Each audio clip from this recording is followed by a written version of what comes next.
Olá, pessoal, tudo bem com vocês? Estou aqui hoje para falar a respeito do recurso extraordinário, tá? Falarei a respeito das principais características do recurso extraordinário para posteriormente passarmos para o passo a passo de como construir uma peça de recurso extraordinário, tá bom? Pessoal, veja só, o recurso extraordinário, somente o STF é que julga o recurso extraordinário, tá? Seu objetivo não é a simples rediscussão da matéria de objeto do recurso, como no caso da apelação e dos demais recursos ditos como ordinários. Neste recurso, pessoal, a finalidade é a observância e a unidade na aplicação dos ditames constitucionais por todos os tribunais pátrios, tá? Então, como o recurso extraordinário busca o STF zelar pela supremacia da Constituição em todo o território nacional, somente o STF é que vai julgar o recurso extraordinário, tá? Para que se possa utilizar, pessoal, o recurso extraordinário, observe que deve ter sido esgotados os recursos na origem, tá? Logo, a decisão monocrática não dá ensejo à interposição do recurso extraordinário, tá? Quanto em se tratando do cabimento, né, do recurso extraordinário, as hipóteses de cabimento estão previstas no artigo 102, a linha terceira, né, da Constituição Federal. E dentre das hipóteses de cabimentos que nós temos, lá fala a respeito que é cabível o recurso extraordinário em se tratando de acordo que contraria dispositivo da Constituição, acordo que declara a inconstituição de tratado ou a inconstitucionalidade de tratado ou lei federal, acórdão que julga válida lei local contestada em face da Constituição e acórdão que julga válida a lei local contestada em face de lei federal. Então, essas são as hipóteses, né, de cabimento do recurso extraordinário, tá? Em que vocês devem observar essa questão do cabimento, tá? Para que vocês consigam identificar aí a questão do recurso extraordinário, tá? Pessoal, outra observação que eu quero fazer a vocês em relação ao prazo. O prazo para a interposição do recurso é de 15 dias, tá bom? Não se esqueçam disso. Isto consta no artigo 1003, parágrafo 5º do novo CPC. Então, fiquem atentos que o prazo é de 15 dias, tá? Lembre-se que exige-se o recolhimento não só do porte de remessa e retorno, como também de despesas de preparo, consoantes, é claro, na tabela de elaboração pelo STF, tá? Isso aí são informações extras que eu estou passando para que vocês se interem a respeito do que é um recurso extraordinário, né? Que por mais que eu entenda que vocês já tenham estudado isso em processo civil e civil, eu estou reforçando o conhecimento a respeito de recurso extraordinário para que isso facilite a vocês o conhecimento na hora da construção da peça, tá? Uma vez que vocês interpõem o recurso extraordinário, a parte contrária será intimada para apresentar as contrarrazões também no prazo de 15 dias, tá certo? O processamento do recurso extraordinário é realizado da mesma forma que o recurso especial. Ele é apresentado no tribunal de origem e, após a resposta do recorrido, é dirigido, é claro, à vice-presidência do tribunal e então, ainda na origem, será feita a análise da admissibilidade do recurso extraordinário, ou seja, se deve ser admitida a remessa do recurso para o julgamento perante o STF por estarem presentes os requisitos de admissibilidade, né? Então, uma vez admitido o recurso, os autos são remetidos para o STF, né? O tribunal de quem, quando do julgamento do recurso extraordinário, poderá conhecer ou não tal recurso, né? Ou seja, não estar vinculado ao que foi decidido pelo tribunal de origem. Tranquilo? Bom, uma vez que já fizemos, pessoal, os apontamentos a respeito do recurso extraordinário, eu quero falar com vocês agora a respeito da construção da peça, tá? Vamos passar agora para o passo a passo. Pessoal, veja só, eu encaminhei para vocês em anexo aí um caso, né, para que vocês, a partir desse caso prático, construam essa peça de recurso extraordinário. A primeira coisa que vocês devem observar é o endereçamento. Vocês vão começar pelo endereçamento e lembre-se que o recurso extraordinário ele tem a peça de interposição, assim como na apelação, tá? O recurso extra, assim como no recurso especial, o recurso extraordinário ele tem uma peça de interposição, ou seja, vocês vão fazer duas peças separadas. Vocês vão fazer uma peça de interposição e abaixo, em uma outra folha, vocês vão fazer, né, as razões desse recurso. Nessa primeira peça, nessa primeira folha que vocês vão construir, né, que é a peça de interposição, vocês vão começar pelo endereçamento, tá? E esse endereçamento aí, assim como no recurso especial, é sempre endereçado, pessoal, ao presidente do tribunal ACO, tá? Então, eu dei exemplo aí para vocês, como está na tela, com base no caso que eu enviei para vocês. Então, no caso que eu enviei para vocês, tendo como base de que o recurso extraordinário, a peça de interposição e endereçamento vai para o presidente do tribunal ACO, ficaria excelentíssimo senhor doutor desembargador presidente do Egrégio Tribunal de Justiça do Rio de Janeiro, tá? Bom, uma vez que vocês fizeram o endereçamento, o próximo passo de vocês, tá, é falar a respeito da necessidade em relação à qualificação. Pessoal, não há necessidade aqui de uma nova qualificação, a não ser que exista alguma alteração a respeito, né? E aqui também não há necessidade de juntar nova procuração, a não ser que tenha acontecido alguma alteração dos advogados, tá certo? Então, uma vez que vocês fizeram o endereçamento, vocês vão colocar logo abaixo, dê um espaço aí mais ou menos de 2 linhas, vocês vão colocar autos, número, como vocês não têm o número do processo, vocês não vão colocar o número. Logo abaixo dos autos, vocês vão escrever recorrente, que nesse exemplo prático que eu dei para vocês é José Carlos. Logo abaixo do recorrente vai estar a recorrida, que nesse caso é o banco.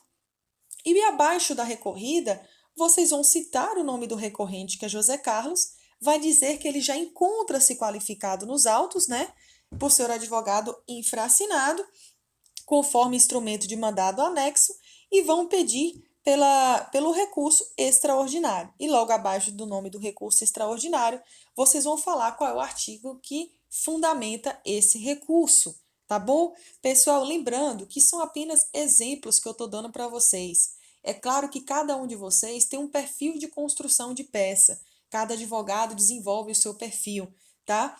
Mas essa parte aí, em que tem que constar autos, recorrente, recorrida, é algo obrigatório, tá? É algo que faz parte da regra da peça de interposição, tá bom?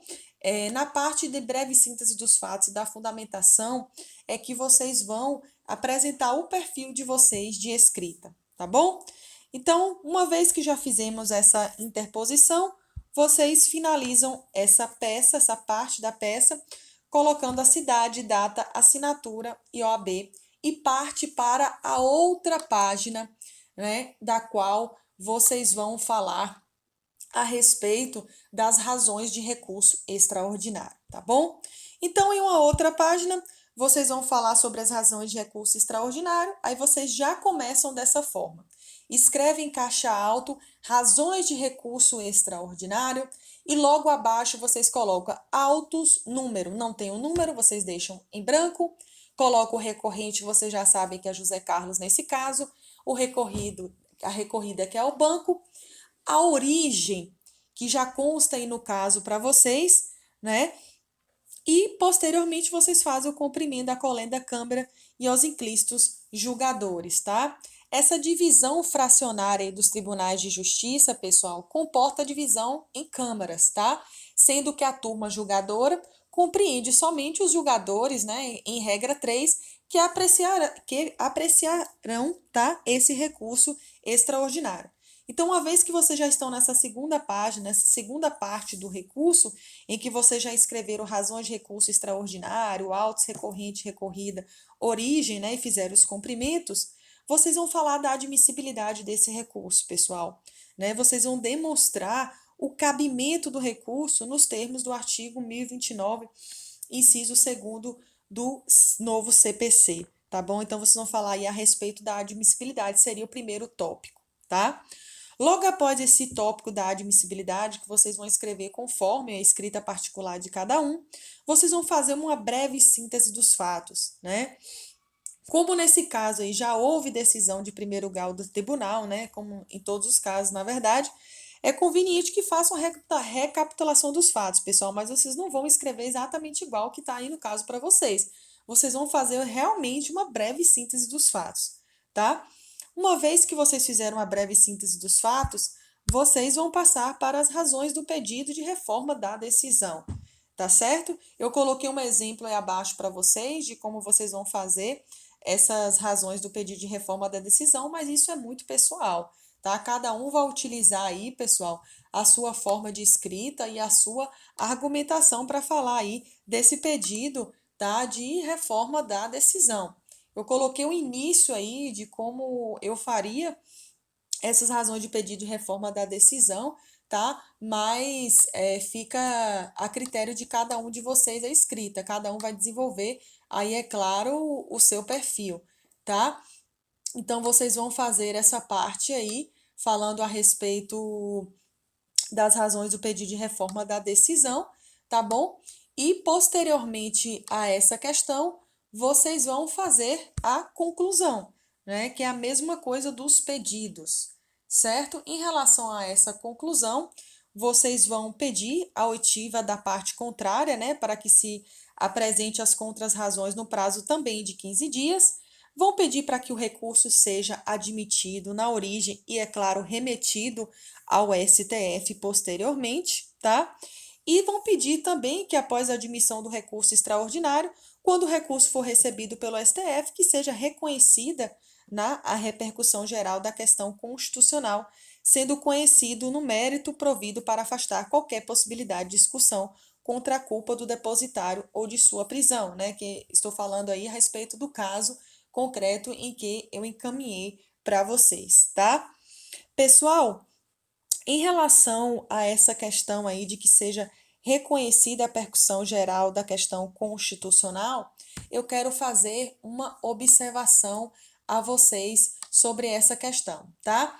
Mas antes de fazer essa observação, eu concluo dizendo que a peça encerra aqui em conclusão e posteriormente a isso vocês vão falar a respeito, vão colocar local, data, né?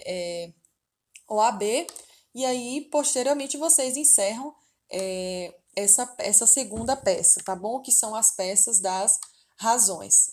Tranquilo, pessoal? Então, mais uma vez revisando, nós temos duas peças, a de interposição e as de razões, tá? Voltando aqui para o comentário que eu quero fazer a vocês sobre essa linha C aí que eu coloquei nos pedidos, para que seja reconhecida a repercussão penal de questão constitucional, é porque, pessoal, o recurso extraordinário, quando você vai falar aí a respeito da sua admissibilidade, aí na parte de razões do recurso, quando você fala a respeito da admissibilidade, você tem que falar da repercussão geral das questões constitucionais. Ou seja, você tem que mostrar que o julgamento do recurso é relevante não só em relação às partes, né, que estão envolvidas no processo, mas também que é relevante para a sociedade como um todo, com repercussão social, jurídica, econômica ou política em âmbito nacional, tá?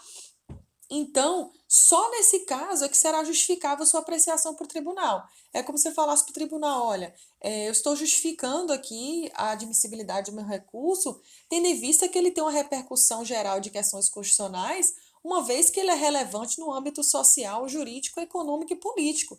Então, ele não é só interessante para as partes, ele é interessante para a sociedade como um todo, tá?